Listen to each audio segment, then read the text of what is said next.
जय जय रघुवीर समर्थ. जय श्रीराम समर्थ. दशक चौथा. नवविधा भक्ती. समास दुसरा. कीर्तन भक्ती. श्रीराम समर्थ. श्रोती भगवत भजन पुसिले, ते नवविधा प्रकारे बोलिले. त्यात प्रथम श्रवण निरोपिले, दुसरे कीर्तन ऐका. श्रोत्यांनी भगवंतांच्या भजनासंबंधी प्रश्न विचारला होता. ते 9 प्रकारचे आहेत असे सांगितले. त्यातील पहिले श्रवण सांगून झाले आहे. आता कीर्तन ऐका.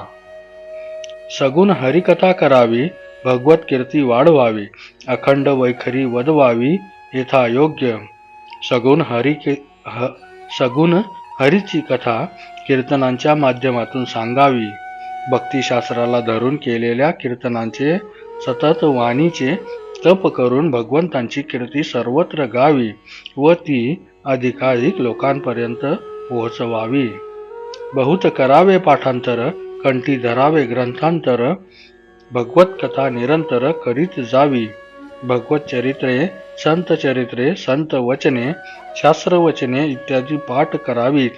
त्यांचे शब्दार्थ व लक्षार्थ तयार असावेत.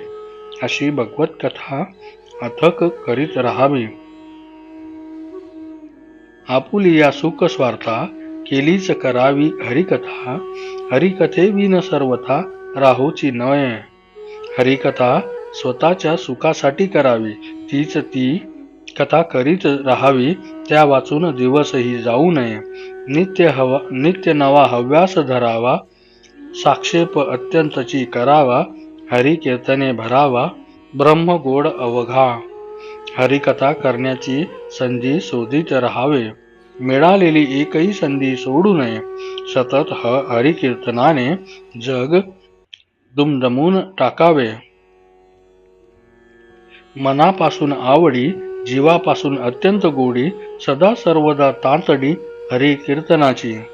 हरिकथेची मनापासून आवड असावी व ती स्वतःच्या जीवाहून अधिक प्रिय वाटावी. अत्यंत उत्साहाने हरिकीर्तन करावे. भगवंतास कीर्तन प्रिय. कीर्तने समाधान होये. बहुत जनासी उपाये हरिकीर्तने कलयुगी. स्वतः भगवंताला हरिकीर्तन फार आवडते. त्याने फार मोठ्या समाजाला अध्यात्म व भक्ती संबंधी मार्गदर्शन मिळते. कलियुगात कीर्तनाचे अपार महत्व आहे. विविध विचित्रे ध्याने वर्णावी अलंकार भूषणे, ध्यानमूर्ती अंधकारणे लक्षून कथा करावी. विठ्ठलाचे समदृष्टी ध्यान, श्रीकृष्णांचे त्रिभंगाकृती ध्यान इत्यादी देवाची विविध ध्याने समरसतेने सांगावीत. त्याचे अलंकार, आभूषणे इत्यादींचे श्रद्धापूर्वक वर्णन करावे. जणू ती समोर असल्याप्रमाणे वर्णन असावे. येस कीर्ती प्रताप महिमा, आवडी वर्णावा परमात्मा. जेणे भगवत भक्तांचा आत्मा संतुष्ट होय. भगवंतांचे कलंकशून्य यश व कीर्ती, अगाध पराक्रम व महात्म्य अत्यंत आवडीने सांगावे. त्यामुळे तो अत्यंत प्रसन्न होतो. कथा अन्वय लापनिका, नामघोष करताडिका, ग्रसंगी बोलाव्या अनेका, धात माता नेमस्त. कथेचा क्रम लक्षात ठेवून विस्तार करावा. टाळ्या वाजवून नामघोष करीत योग्य प्रसंगी वाद्यांचा ताल जुळवून तानाही घ्याव्यात. मात्र त्यांचे प्रमाण मर्यादित असावे. ताडमृदुंग, हरिकीर्तन, संगीत, नृत्य, तानमान, नाना कथानुसंधान तुटोची नेदावे. हरिकीर्तनात टाळ व मृदुंगाची साथ असावी. काव्यरचना, नृत्य बोलताना सारख्या चित्तवेधक ताना त्यांच्या मदतीने कथांचा अनुक्रम सांभाळीत श्रोत्यांना गुंग करावे. करुणा कीर्तनांच्या लोटे कथा करावी घडघडाटे. श्रोतियांची श्रवणपुटे आनंदे भरावी. करुणाकरांचे कीर्तनात करुण रस भरभरून वहावा वक्त्याने खणखणीत आवाजात हरिकथेने वातावरण दणाणून टाकून श्रोत्यांचे कान तृप्त करावे. कंप रोमांच स्फुराने प्रेमाश्रू सहित गाणे देवद्वारी लोटांगणे नमस्कार घालावे. सत्वगुण प्रबळ झाल्याने श्रोत्याला कंप रोमांच व स्फुरण दिकांचा अनुभव यावा. प्रेमाने अश्रू येऊन डोळे भरावेत. कथेच्या भरात देवासमोर लोटांगणे घालावीत. पदे दोहडे श्लोक प्रबंध धाटी मुद्रा अनेक छंद बीर भाटीव विनोद प्रसंगे करावे. भावभक्तीने भरलेली पदे दोहे कबीर श्लोक वामन पंडित सुबद्ध काव्यरचना वृत्तबंध छंदबंद असाव्यात. चेहऱ्यावर प्रसंगानुसार भाव वीर व हास्यादी रस असावे. नाना नवरसिक शृंगारिक गद्य पद्यांचे कौतुक नाना वचने प्रस्ताविक शास्त्राधारे बोलावी. कथेमध्ये नवरस शृंगार रससह असावा. उत्तम गद्य व पद्यात बोलत असताना कथेच्या अनुषंगाने शास्त्राधार असलेल्या अनेक वचने सांगावीत. भक्ती ज्ञान वैराग्य लक्षण नीती न्याय स्वधर्म रक्षण साधन मार्ग अध्यात्म निरूपण प्रांजळ बोलावे. भक्ती ज्ञान वैराग्य यांची लक्षणे न्यायनीतीपूर्वक स्वधर्म रक्षण अध्यात्मशास्त्रपूर्वक साधन पद्धती स्पष्टपणे समजावून सांगावी. प्रसंगे हरिकथा करावी. सगुणी गुण कीर्ती धरावी. निर्गुण प्रसंगी वाढवावी. अध्यात्म विद्या जयंत्या पुण्यतिथी इत्यादी प्रसंगी हरिकथा करावी. कीर्तनात सगुण महात्म्य सांगावे. प्रवचनात वेदांत शास्त्र विस्तारपूर्वक मांडावे. पूर्व पक्ष त्यागुण सिद्धांत निरूपण करावे. नेमस्त बहुधा बोलणे अव्यस्त बोलोची नये. बुद्धिभेद करणारा पूर्व पक्ष बाजूला सारून नेमकेपणाने सिद्धांत पक्ष अद्वैत सांगावा. चालू विषयाला सोडून सहसा बोलूच नये. करावे वेद पारायण. सांगावे जनासी पुराण. माया ब्रह्मीचे विवरण साकल्य वदावे. स्वतः वेदांताचा सखोल अभ्यास करून सामान्य जनांना सगुण प्रधान पुराण सांगावे. प्रसंगी ब्रह्म व माया या अमूर्त तत्वांचे स्पष्टीकरण करावे. ब्राह्मण्य रक्षावे आदरे. उपासनेची भजनद्वारे गुरु परंपरा निर्धारे सडोची निदावी. ब्राह्मणांच्या गुणसंपन्नेची आवश्यकता, उपासनेच्या हेतूने केलेले भजन व गुरु परंपरेचे महात्म्य यांना जराही धक्का न लावता कथा करावी. करावे वैराग्य रक्षण. रक्षावे ज्ञानाचे लक्षण. परमदक्ष विचक्षण सर्व ही सांभाळी. वैराग्याचे महत्व वारंवार सांगावे.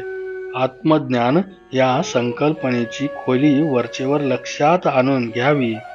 सावध व बुद्धिमान कथाकार हे सर्व सांभाळतो. कीर्तन ऐकता संदेह पडे. सत्य समाधान ते उडे. नीती न्याय साधन मोडे.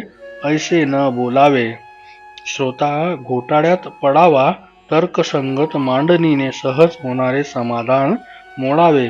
न्याय नीती व प्रत्यक्ष साधना सुटावी असे कीर्तन नसावे. सगुण कथा या नाव कीर्तन. अद्वैत म्हणजे निरूपण. सगुण रक्षून निर्गुण बोलत जावे. ज्यात सगुणाची कथा मुख्य असते ते कीर्तन. ज्यात शांकर अद्वैत वेदांतांचे बारकावे असतात ते प्रवचन. मात्र सगुणाचे प्रेम व महत्व कमी होणार नाही याची प्रवचनात काळजी घ्यावी.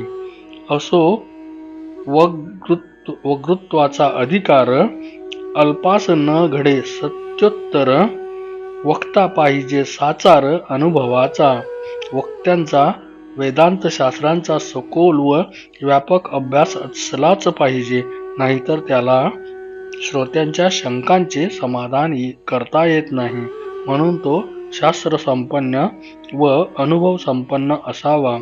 सकळ रक्षून ज्ञान सांगे, जेने वेदज्ञा न भंगे, उत्तम सन्मार्ग लागे प्राणी मात्रांशी. न्याय नीती धर्म सगुण साधना यांना दूर न सारता वेदांत सांगितल्याने वेदांचे मनोगत सांभाळले जाते. लोक लौकिक व आध्यात्मिक सन्मार्गाला लागतात. असो हे सकळ सांडून करावे गुणानुवाद कीर्तन, या नाव भगवत भजन दुसरी भक्ती. म्हणून कोणीच चूक न करता कीर्तनात देवाचे यशादी गुणगान करावे, हीच दुसरी भजन भक्ती. कीर्तने महादोष जाती, कीर्तने होय उत्तम गती, कीर्तने भगवत प्राप्ती यदर्थी संदेह नाही. कीर्तनामुळे पापाची प्रवृत्ती नष्ट होते, मोक्षाकडे प्रवृत्ती होते व विभक्ताचा भक्त होतो हे नक्की. कीर्तने वाचा पवित्र, कीर्तने होय सत्पात्र, हरी कीर्तने प्राणी मात्र सुशील होती. कीर्तनाने वाणी शुद्ध होते, मोक्षाचा अधिकार मिळतो, समाजात चारित्र्य व शील वाढविला लागतो. कीर्तने अव्यग्रता घडे, कीर्तने निश्चय सापडे, कीर्तने संदेह बुडे श्रोतव्या वक्तव्यांचा. कीर्तनाने प्रपंच चिंतनात व्यग्र असलेले मन शांत होते, जीवनाच्या ध्येयाचा निश्चय होतो. श्रोता व वक्ता संशय विपर्य रहित होतात. सदा सर्वदा हरी कीर्तन ब्रह्मसूत करी आपण, तेने नारद तोची नारायण बोली जेत आहे. नारद मुनी स्वतः सतत कीर्तन करतात, म्हणून नारद हेच नारायण असा निश्चय रूढ झाला. म्हणून कीर्तनाचा अगाध महिमा, कीर्तने संतोषे परमात्मा, सखड तीर्थे आणि जगदमाता हरिकीर्तनी वसे. कीर्तनाचे महात्म्य अपार आहे. कीर्तनाने रामकृष्ण विठ्ठल आदी प्रसन्न होतात, ईश्वर कृपा होते. व्यापक ईश्वर व सर्व तीर्थे कीर्तनातील कथेच्या माध्यमातून कीर्तनात उपस्थित असतात. तीर्थ म्हणजे तीर्थातील दैवते. इति श्री दासबोधे गुरुशिष्य संवादे कीर्तन भक्ती नाम समास दुसरा. गुरु शिष्य संवादात्मक श्री दासबोध या ग्रंथातील कीर्तन भक्ती नावाचा दुसरा समास समाप्त. जय जय रघुवीर समर्थ. श्रीराम समर्थ.